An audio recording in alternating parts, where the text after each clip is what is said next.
I graduated from high school at an all-time high in my life. I was valedictorian.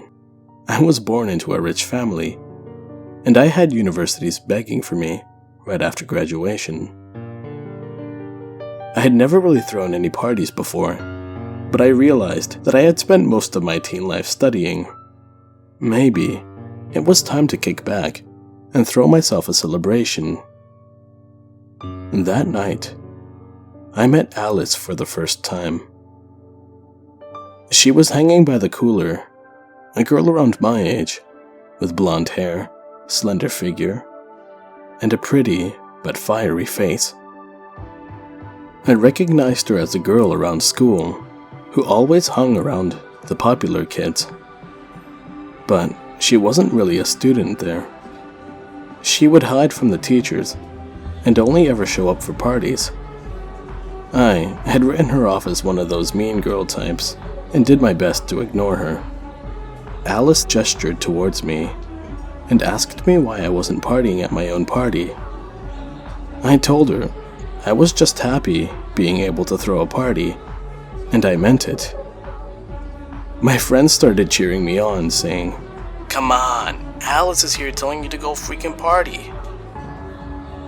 Against my better judgment, I followed their advice, and Alice led me in hand to the wildest night of my life.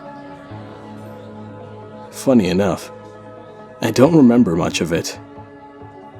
I started to fall in love with Alice. She gave me the confidence I didn't know I had. I met her over summer break again. Strangely, she was at my mom's birthday party, but she had dyed her hair red. Not only that, she also looked older. She was still pretty, but instead of looking like a bombshell party girl, she was more regal and elegant, almost like an actress from the 50s. She would talk to the guests like she had known them all their lives, and even got them to share embarrassing stories about themselves. I lost count how many times I heard people compliment her looks despite her age. We locked eyes, and she tackled me in a hug. "You're that crazy birthday boy, Alan."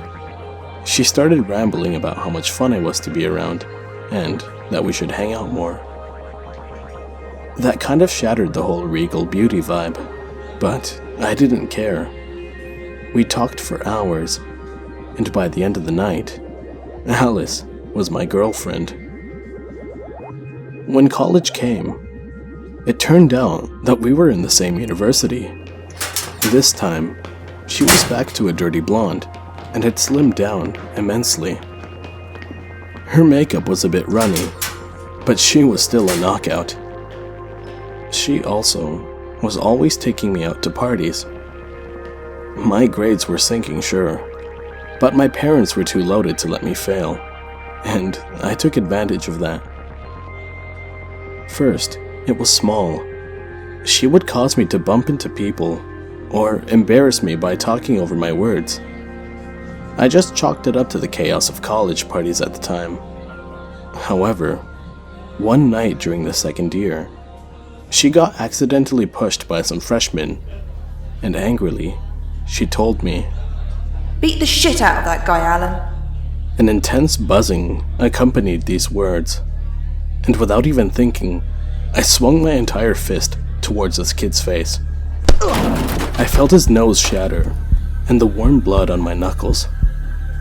I looked at Alice, and was surprised when she put her tongue in my mouth. After a quick but sloppy makeout session, she said, "Beat up that little twerp." I grabbed the kid up from the floor, and punched him again, and again. One of his friends tried to stop me, and pushed me off. And that's when the kid's friend knocked Alice straight to the floor. In tranquil fury, I tackled him to the ground and started punching. It was an all-out mob. Fists and feet were flying in every direction. I didn't care who or what I hit. I just had to hurt people. For a moment, I looked for Alice to see if she was okay. I found her lying down on the floor, face up, and she was smiling. Her head was being stepped on, and her arms were at odd angles, but she didn't even react. Her eyes were glassy, but her smile was so wide, you could swear her teeth were trying to escape her mouth. Before I could pick her up, somebody knocked me out. Next thing I knew, I woke up in the dorm room of one of my friends with a half-melted ice pack on my head. A few months passed, and I didn't see her for a while.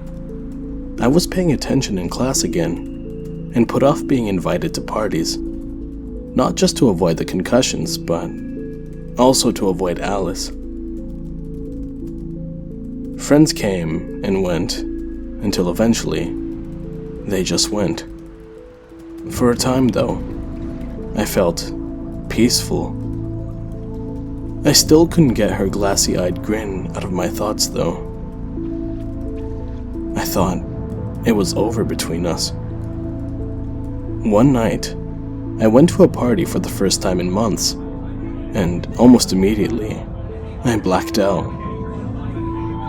When I woke up, she was on top of me, but she wasn't even remotely pretty anymore.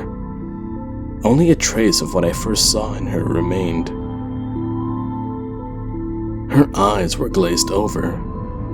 Her hair had taken dirty blonde to a whole new level. Her face and body was worryingly skeletal. That is, except for her bulging stomach. It wasn't bulging like a pregnant woman's, but like a balloon, filled with not enough water. Her teeth were now yellow and small, and she still wore the same dazzling smile she had always had. Her hands were like mangled claws, gently stroking my face.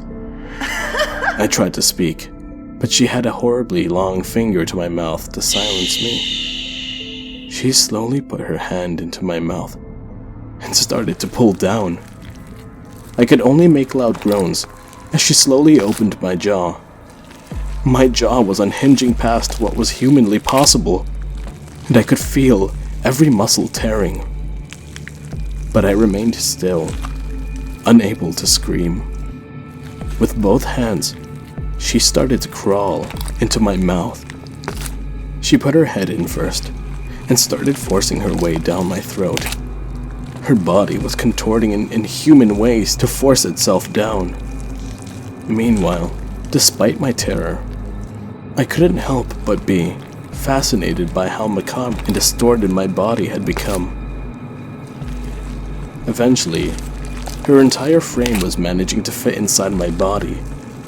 I wanted to scream again, but I choked and felt bile rise up. Furiously, she violently kicked out with her leg and broke my jaw completely, causing me to fall over in pain. I clawed at my stomach in a futile attempt to beat her out.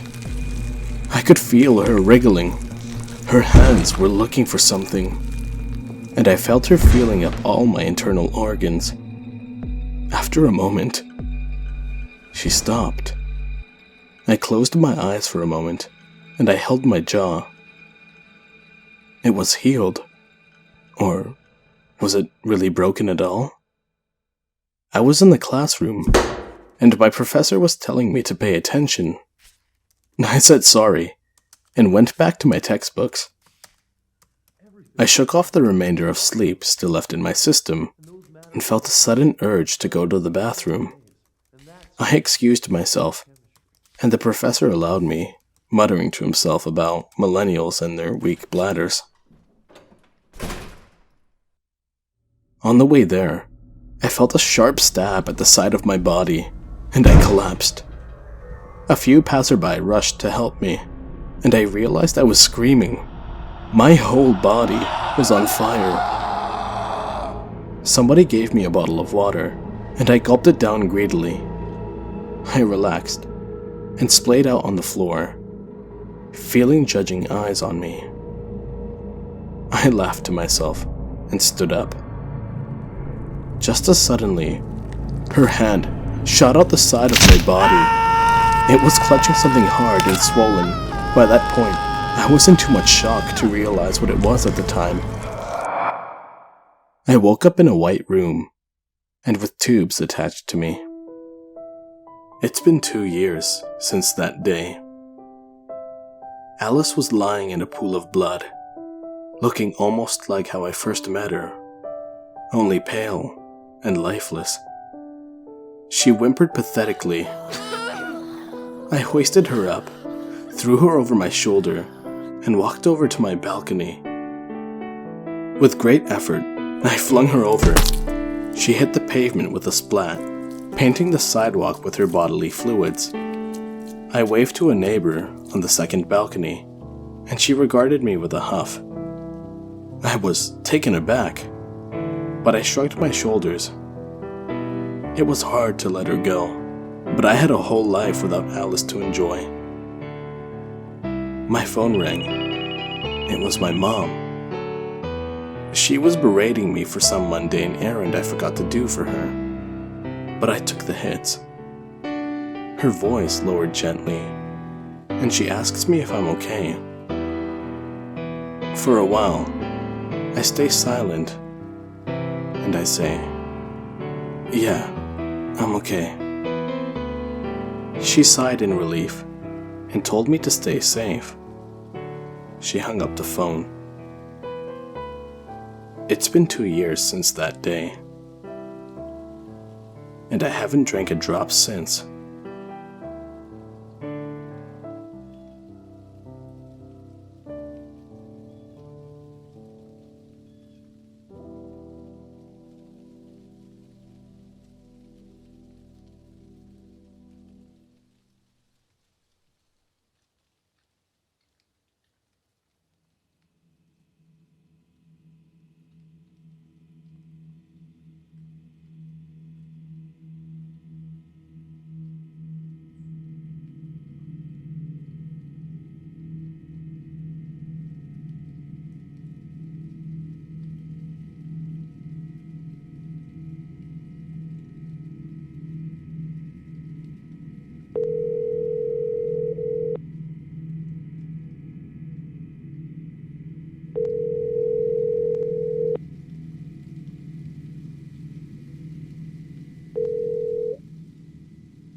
Please leave your message